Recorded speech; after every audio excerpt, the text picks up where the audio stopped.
करो जैसे मैं कर रही हूँ, बेहतरीन होस्ट बनो। नाराज के तो बॉयफ्रेंड नाज़रीन, ड्रामा सीरियल मुहाफिज की आने वाली नेक्स्ट एपिसोड में हम देखने वाले हैं जैसा कि जवार और पारस दिल ही दिल में एक दूसरे को चाहने लगे हैं, मगर ना ही जवार और ना ही पारस एक दूसरे को अपने दिल की बात बताते हैं।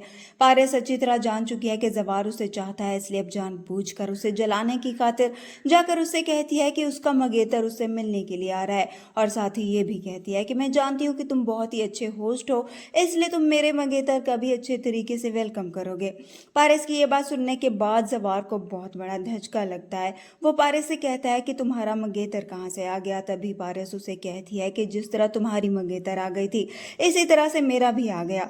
जवार पारस से कहता है कि ये तुम क्या बात कर रही हो। तो पारस उससे कहती है कि अब तुम मुझे यहाँ से ये नहीं कह देना कि तुम चली जाओ। जिस पर जवार उसे कहेगा कि मैं तुम्हें कभी भी यहाँ से जाने का नहीं कह सकता कि तुम यहाँ से चली जाओ। तभी पारस जवार से कहती है कि ठीक है, फिर तुम्हें भी उसी तरह बर्दाश्त करना होगा जैसे मैंने तुम्हें और रेशम को बर्दाश्त कर रही हूँ। यहाँ पर जवार की बातें सुनेगा तो ये बातें उसके दिल पर लगेंगी। अब जैसे ही वहाँ से जाने लगेगा तो उसकी आंखों से आंसू निकलेंगे। उधर से रेशम को भी जब इस बात का पता चलता है कि पारस का कहीं और रिश्ता हो गया है और उसका मंगेतर भी आ रहा है, तो वो इस बात से बहुत ज़्यादा खुश होगी और जवार के घर पर आ जाएगी। रेशम जवार से कहती है, उसे पूछती है कि मैंने सुना है कि पारस का मंगेतर आ रहा है। जिस पर जवार उसे जवाब देता है कि वो उसका मंगेतर नहीं है।